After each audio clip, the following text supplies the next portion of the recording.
ಆದ್ರೆ ನಾವು ಆಶೀರ್ವಾದ ಹೊಂದಕ್ಕೂ ಎಲ್ಲಿಯೋ ಅಡ್ಡಿದೆ. ಅರ್ಥ ಆಗ್ತದೆ ನಿಮ್ಗೆ? ನಾವು ಆಶೀರ್ವಾದ ಹೊಂದಿಕೊಳ್ಳಕ್ಕೆ, ನಾವು ದೀವೆನ ಹೊಂದಿಕೊಳ್ಳಕ್ಕೆ, ನಾವು ಚೆನ್ನಾಗಿರಕ್ಕ, ಸಮಾಧಾನವಿರಕ್ಕ ಎಲ್ಲೋ ಅಡ್ಡಿದೆ.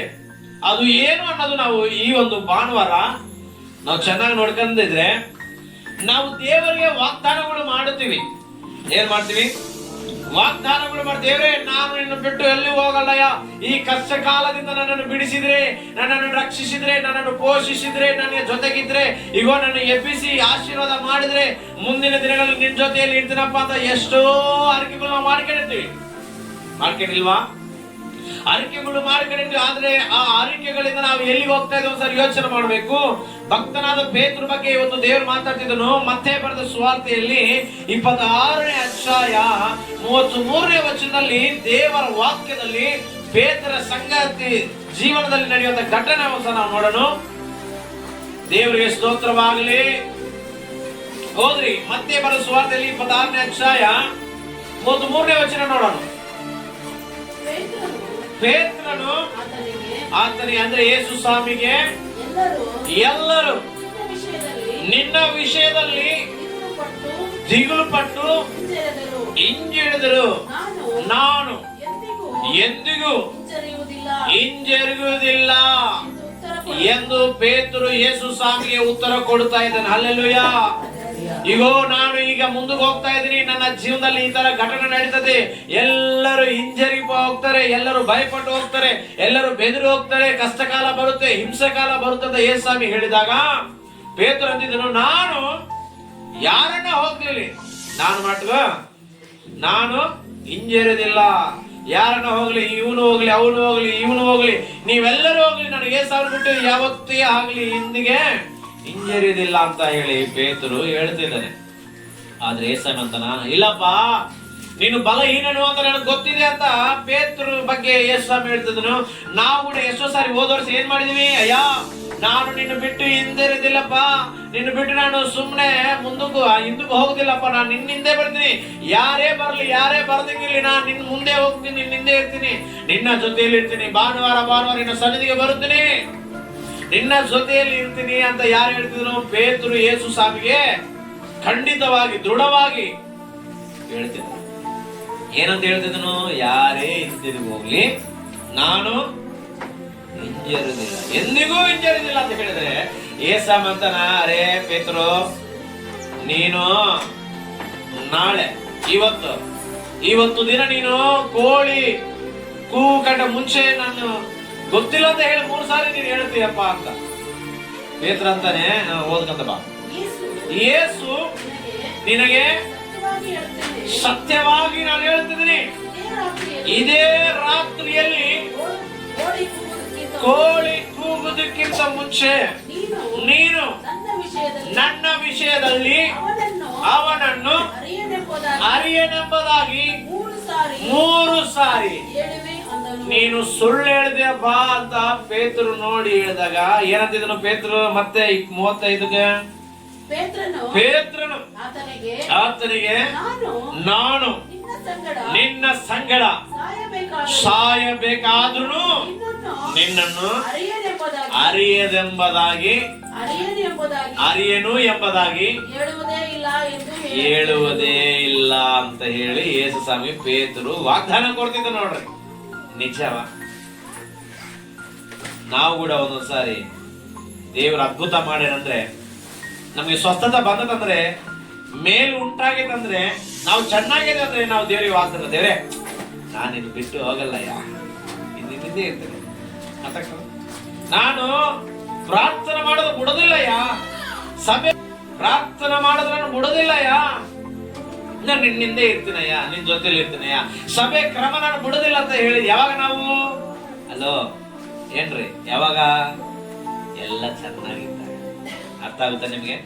ನಾವು ಚೆನ್ನಾಗಿದ್ದಾಗ, ಬೇಯಿಸಿದ್ದಾಗ, ಎಲ್ಲ ಸಮಾಧಾನವಾಗಿ ಜೀವನ ನಡೆಯುವಾಗ ನಾವು ದೇವ್ರ ಜೊತೆ ಮಾತಾಡಿರ್ತೀವಿ. ಮಾತಾಡಿಲ್ವಾ?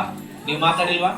ದೇವ್ರೆ ನಾನು ಹಿಂಗೆ ಇದ್ರೆ ನಾನು ಹಿಂಗೆ ಮುಂದಕ್ಕೆ ಬರ್ತೀನಿ, ಹಿಂದಕ್ಕೆ ಹೋಗಲ್ಲ. ಏನಂತಾನೆ? ಹಿಂಜರಿದಿಲ್ಲಪ್ಪ, ನಾನು ನಿನ್ನ ಸಂಗಡ ಇರ್ತೀನಿ, ನಿನ್ ಜೊತೆಯಲ್ಲಿ ಇರ್ತೀನಿ. ಹೌದಲ್ಲ? ಮಾತಾಡಿಲ್ವಾ ನೀವು? ನಾನು ಚೆನ್ನಾಗಿ ಬೆಳಿಗ್ಗೆ ಎದ್ದು ಪ್ರಾರ್ಥನೆ ಮಾಡ್ಕೊಂಡ್ರಯ್ಯ, ಭಾನುವಾರ ಚರ್ಚ್ ಬಿಟ್ಟು ಎಲ್ಲಿ ಹೋಗಲ್ಲಯ್ಯ, ನಾನು ನಿನ್ನ ಸಂಗಡ ಇರ್ತೀನಿ ಸ್ವಾಮಿ ಅಂತ ಎಷ್ಟು ಸಾರಿ ನೀವು ವಾಗ್ದಾನಗಳು ದೇವ್ರಿಗೆ ಹೇಳ್ತಾರ.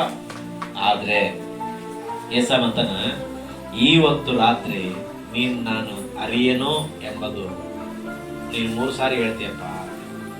ನಮ್ಮ ಜೀವನದಲ್ಲಿ ಕೂಡ ದೇವರು ನಿನಗೆ ವಾಗ್ದಾನಗಳು ಕೊಟ್ಟಿದ್ದಾನೆ, ನಿಮ್ಗೆ ಪ್ರಾಮಿಸ್ಗಳು ಬಂದಿದೆ. ದೇವರು ಇದ್ವೋ ನಿನ್ನ ಜೀವನದಲ್ಲಿ ಈ ತರ ನಾನು ಮಾಡಿಕೊಡ್ತೀನಿ ವಾಗ್ದಾನ ಹೇಳಿದ್ದು ಆಗ್ತಾ ಇಲ್ಲ ಅಂತ ಅಂದ್ರೆ ನಾವೇನ್ ಮಾಡ್ತಿದೀವಿ? ನಾವು ಹೇಳಿದ ವಾಗ್ದಾನ ನೆರವೇರಿಸ್ತಾರೆ. ದೇವರ ಸಂಗಡ ಇರಕ್ಕಾಗ್ತದೆ. ಅರ್ಥ ಆಗುತ್ತಾ ಇದೆ? ಏನ್ ಮಾಡಕ್ ಆಗ್ತಾ ಇಲ್ಲ? ಹಲೋ, ಏನ್ ಮಾಡಕ್ ಆಗ್ತಾ ಇಲ್ಲ? ದೇವರ ಸಂಗಡ ಇರಕ್ ಆಗ್ತಲ್ಲ. ಪೇತ್ರನು, ಅಪ್ಪ ಯೇಸು ನಿನ್ನ ಸಂಗಡ ನಾನು ಇರ್ತೀನಿ, ನನ್ನ ಪ್ರಾಣವು ತೆಗೆದು ಬಂದುವಂತ ಸಮಯ ಬಂದಾಗಲೂ ನಾನು ನಿನ್ನ ಸಂಗಡ ಇದ್ದೇ ಇರ್ತೀನಿ ಅಂತ ಹೇಳಿದಿಲ್ಲ. ನಾವು ಹೇಳ್ತೀವಿ ಏನೇ ಕಷ್ಟ ಬರಲಿ ಸ್ವಾಮಿ, ಪ್ರಾರ್ಥನೆ ಬರ್ತೀವಯ್ಯ, ಪ್ರೇಯರ್ ಮಾಡ್ಕೊಂತೀನಯ್ಯ, ಚೆನ್ನಾಗಿರ್ತೀನಯ್ಯ, ಪರಿಶುದ್ಧವಾಗಿರ್ತೀನಯ್ಯ. ಆ ಅಭ್ಯಾಸಗಳು, ಕೆಟ್ಟ ಅಭ್ಯಾಸಗಳಿಂದ, ಪಾಪ ಇಚ್ಛೆಗಳಿಂದ, ಭೋಗೇಚ್ಛೆಗಳಿಂದ, ಲೋಕದ ಸಂಗತಿಗಳಿಂದ ನಾನು ಬಿಟ್ಟು ನಿನ್ನ ಸನ್ನಿಧಾನದಲ್ಲಿ ಪರಿಶುದ್ಧವಾಗಿ ಬದುಕ್ತೀನಯ್ಯ, ನೆಮ್ಮದಾಗಿ ಬದುಕ್ತೀನಯ್ಯ, ಸುಖವಾಗಿ ಅಂತ ಎಷ್ಟು ಸಾರ್ ನಾವು ದೇವರಿಗೆ ವಾಗ್ದಾನಗಳು ಹೇಳ್ತೀವೋ ಹೌದಲ್ಲ? ಆದ್ರೆ ಪೇತ್ರರು ಹಂಗೆ ಹೇಳಿದ. ಹೇಳಿ ಏನ್ ಮಾಡೋದು ಗೊತ್ತಾ? ಸ್ವಲ್ಪ ತಾಸುಗಳು ಆಗಿದ ತಕ್ಷಣ ಯೇಸು ಸ್ವಾಮಿ ಹಿಡ್ಕೊಂಡು ಬಂದಿದ್ದಾರೆ. ಏನ್ ಮಾಡಕ್ ಬಂದಿದ್ರು? ಯೇಸು ಸ್ವಾಮಿನಿ ಗೆತ್ಸೆಮನೆ ತೋಟೆ ಒಳಗ ಎಲ್ಲ ಸೈನ್ಯವೆಲ್ಲ ಬಂದು ಯೇಸು ಸ್ವಾಮಿ ಹಿಡ್ಕೊಂಡು ಬಂದ ತಕ್ಷಣ ಏನಾಗಿತ್ತು ಗೊತ್ತಾ? ಏನಾಗಿತ್ತು ನೋಡ್ರಿ, ತಿರುಗು ಅದೇ ವಚನದಲ್ಲಿ ನಾವು ನೋಡಿದ್ರೆ 26ನೇ ಅಧ್ಯಾಯದಲ್ಲಿ 56 ವಚನ ನೋಡ್ರಿ. ಏನಾಗಿತ್ತು ಪೇತ್ರನ ಜೀವನದಲ್ಲಿ ಹೊಸ ನಾವು ನೋಡೋಣ. ಮತ್ತೆ ಸುವಾರ್ತೆಯಲ್ಲಿ 26ನೇ ಅಧ್ಯಾಯ 56 ವಚನ. ನಾನು ದಿನಾಲು ದೇವಾಲಯದಲ್ಲಿ ಕೂತುಕೊಂಡು ಬೋಧಿಸುತ್ತೀನಲ್ಲ, ನೀವು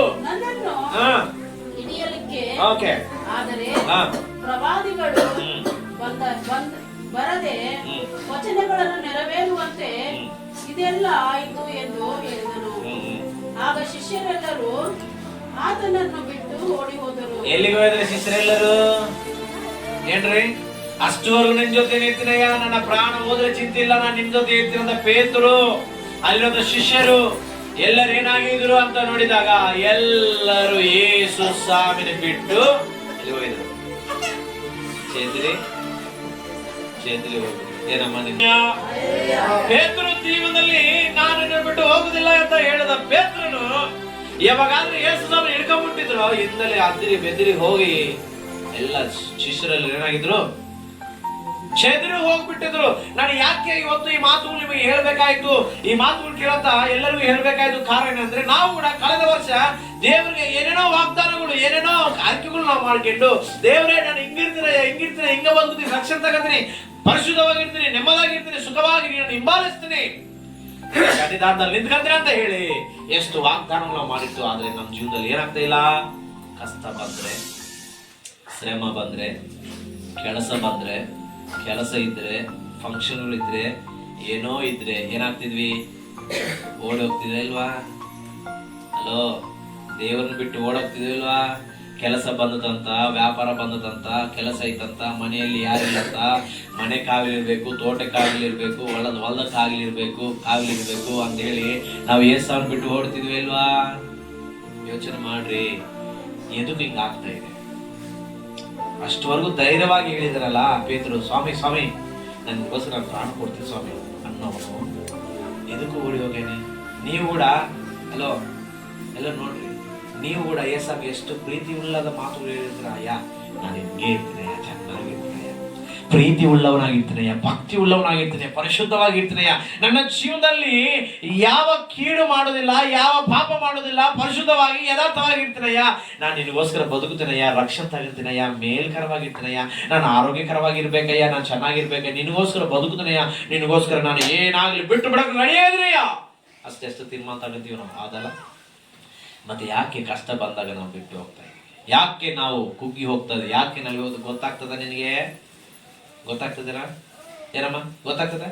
ಇವತ್ತು ಏಸನ್ ಗೊತ್ತು ಮಾಡ್ತೇನೆ. ಆಮೇಲೆ ಇವತ್ತು ಯಾಕೆ ಹಂಗಾಗ್ತಾ ಇದೆ? ನೀವೆಷ್ಟೋ ಆಶಯವುಳ್ಳ ಪ್ರಾಣವನ್ನು ಯಾಕೆ ತೃಪ್ತರಾಗಿ ಆಗ್ತಾ ಇಲ್ಲ? ದೇವರಲ್ಲಿ ಬದುಕಬೇಕು, ಜೀವಿಸಬೇಕು, ಬಾಳ್ಬೇಕು ಅನ್ನೋ ನಿಮ್ಮ ಜೀವನದಲ್ಲಿ ಯಾಕೆ ನಿಮ್ಮ ಆಶೆಗಳು ಪೂರೈಸ್ತಾ ಇಲ್ಲ?